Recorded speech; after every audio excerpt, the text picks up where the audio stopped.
Good morning, student. This is your Saurabh sir from International Delhi Public School, Sultanganj, Bhagalpur. Today, I will teach you the fourth, fifth, and sixth kinds of pronoun. The fourth kind's name is emphatic pronoun. Emphatic means बलदायक. Emphasis. Emphasis से बना emphatic. आपको मैं पिछले video में pronoun में personal pronoun, possessive pronoun, reflexive pronoun को पढ़ाया और आज इस वीडियो में हम चौथा जो इसका काइंड्स है वो है मेरा एम्फैटिक प्रोनाउन। फोर्थ काइंड्स क्या है? एम्फैटिक प्रोनाउन, उसको पढ़ेंगे। एम्फैटिक एम्फैसिस वर्ड से बना। एम्फैसिस का मीनिंग होता है बलदायक। एम्फैटिक प्रोनाउन का हिंदी होता है बलदायक सर्वनाम। तो आइए इसको कैसे डिफाइन करते हैं। When a pronoun used for the sake of Mphasis, जब किसी प्रोनाउन का यूज किसी भी जोर डालने के लिए, बल डालने के लिए किया जाता है, तब वह क्या कहलाता है? तो एम्फैटिक प्रोनाउन कहलाता है। क्या? तो जब किसी प्रोनाउन का यूज हम बल डालने के लिए करते हैं, वाक्य पे में बल डालने के लिए करते हैं, अपने कथन पे वह बल डालने के लिए करते हैं, तब वह जो मेरा प्रोनाउन होता है एम्फैटिक प्रोनाउन होता है। चलिए, एम्फैटिक प्रोनाउन और रिफ्लेक्सिव प्रोनाउन, इस दोनों का क्या है? तो इस दोनों में माई सेल्फ, आवर सेल्फ इसका एग्जाम्पल बनता है, लेकिन बस थोड़ा सा डिफरेंस है, दोनों में थोड़ा सा डिफरेंस है। चलिए, वहाँ पे जो था, जरा अपने प्रीवियस वीडियो को याद कीजिए। वहाँ पे जो मैं एग्जाम्पल दिया था, क्या दिया था कि सब्जेक्ट जिस काम को करता है उसका असर खुद सब्जेक्ट पे पड़ता है। एग्जाम्पल में क्या दिया था? आई हर्ट माई सेल्फ, मैं खुद को चोट करता हूँ। दैट मीन्स कि माई सेल्फ जो आया था किसके बाद आया था? वर्ब के बाद आया था। किसके बाद आया था? वर्ब। हर्ट मीन्स चोट करना, और माई सेल्फ जो था वो वर्ब के बाद आया था। लेकिन यहाँ पे यह जो माई सेल्फ, सेल्फ और सेल्फ वाले जितने भी वर्ड होंगे वह नाउन के बाद आएंगे। किसके बाद आएंगे? नाउन या प्रोनाउन के बाद आएंगे। ठीक है, चलिए यहाँ पे I killed the tiger my self. I killed the tiger my self, that means कि मैंने खुद बाघ को मारा। मैंने खुद बाघ को मारा, दैट मीन्स कि जो काम किया गया वह मेरे द्वारा किया गया। यहाँ पे क्या हो रहा है? जो काम मैंने किया वो खुद मैंने किया, दूसरा नहीं किया। दे सॉ हिम देमसेल्व्स, उन लोगों ने उसे स्वयं देखा। उन लोगों ने उसे स्वयं देखा, दैट मीन्स कि देखने का काम किसने किया? उन लोगों ने किया। अब बच्चों यहाँ पे ध्यान देने वाली बात है कि एक जगह सेल्फ लिखा और दूसरे जगह सेल्फ से लिखा। क्या लिखा? एक जगह मैं सेल्फ लिखा और दूसरे जगह सेल्फ लिखा। तो आप ध्यान देंगे, यह बहुत छोटी सी बात है, यह ध्यान देने योग्य है कि सेल्फ सिंगुलर है जबकि सेल्फ उसी का प्लूरल है। सेल्फ क्या है? सिंगुलर है, वह एक के लिए आएगा। किसके लिए आएगा? तो जब आपका सब्जेक्ट सिंगुलर होगा तब हम सेल्फ लगाएंगे, और जब आपका सब्जेक्ट प्लूरल होगा तब हम सेल्फ लगाएंगे। अब ध्यान दीजिएगा कि आपके पास योर सेल्फ, आपके पास योर सेल्फ और योर सेल्फ दोनों होता है आपके एग्जाम्पल में। अब कहां पे हम योर सेल्फ लिखेंगे और कहां पे योर सेल्फ लिखेंगे? तो जब यू सिंगुलर के लिए आएगा, जब वह किसी एक व्यक्ति या किसी एक व्यक्ति के लिए आएगा, तब वहां पे हम योर सेल्फ का यूज करेंगे। और जब एक से अधिक के लिए यू आएगा, आप लोगों ने यह किया, आप लोगों ने स्वयं यह किया। अगर इस टाइप का होगा, मतलब कि एक से अधिक अगर सब्जेक्ट है, प्लूरल सब्जेक्ट है, तो उसके लिए सेल्फ यूज करेंगे। तो ये जो छोटी छोटी बातें हैं, इसको आप ध्यान में रखेंगे। चलिए, नेक्स्ट मेरा है डिमोन्स्ट्रेटिव प्रोनाउन। डिमोन्स्ट्रेटिव प्रोनाउन, संकेतवाचक सर्वनाम। इसको हिंदी में क्या बोलते हैं? संकेतवाचक सर्वनाम, मतलब कि संकेत करना, इशारा करना।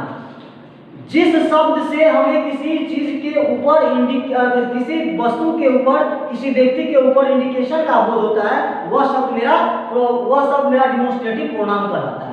The word used two point out the object और ऑब्जेक्ट्स, जो शब्द किसी which it refers, the word used to point out the object and objects which it refers। कह रहा है कि जो शब्द किसी वस्तु, व्यक्ति या वस्तु को इंगित करने के लिए या इशारा करने के लिए अगर किया जाता है तो वह शब्द क्या कहलाता है आपका, तो डिमोन्स्ट्रेटिव प्रोनाउन कहलाता है। डिमोन्स्ट्रेटिव प्रोनाउन को हिंदी में क्या बोलते हैं, संकेतवाचक सर्वनाम। क्या बोलते हैं, संकेतवाचक सर्वनाम। अब चलिए यहाँ पे एग्जांपल देखिए, मेनली जो है वो आपको डिमोन्स्ट्रेटिव वर्ड जो है वह 4 ही है। कितना है, 4 ही है। कौन कौन सा है, तो दिस है, डैट है, दीज है, दोज है। मेनली ये 4 ही है। चलिए, this is a car, this is a car, यह एक कार है। अब यहाँ पे देखिए कार कौन है, तो यह एक कार है। किसी वस्तु की पे इशारा किया जा रहा है कि यह एक कार है। मैं अगर बोलूं this is a marker, that means कि मैं यह जो वस्तु है, इस वस्तु की तरफ इशारा करके आपको बता रहा हूं कि यह जो वस्तु है यह क्या है, तो मार्कर है। तो बात समझ में आ रही होगी। अगर मैं बोला दैट इज अ बाइक, वह एक मोटरसाइकिल है, तो जो दूर पे खड़ी वस्तु है वह क्या है, तो बाइक है। तो आप ध्यान देंगे कि दिस का यूज हम लोग नजदीक के लिए करते हैं और दैट का यूज हम लोग दूर के वस्तु के लिए करते हैं। और दिस का प्लूरल दिज है, दिस का प्लूरल दिज है और दैट का प्लूरल दोज है। आप इस चीज को ध्यान में रखिएगा। नेक्स्ट मेरा है इंडिफिनिट प्रोनाउन। क्या है, तो इंडिफिनिट प्रोनाउन है। इंडिफिनिट तो नाम से ही स्पष्ट है कि अनिश्चित, मतलब कि वह सब्जेक्ट को क्या करता है, तो सब्जेक्ट को नहीं बता पाता है कि सब्जेक्ट क्या है।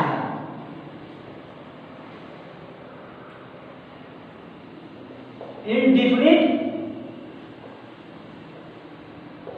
प्रोनाउन क्या है आपका, indefinite pronoun a word that does not refers to any person or things। a word that does not refers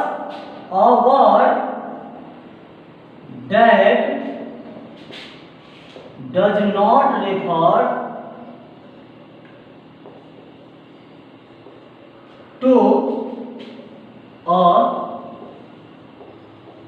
person or thing in particular। क्या कह रहा है, a word that does not refers to a person or thing in particular any person or thing in particular is called indefinite pronoun।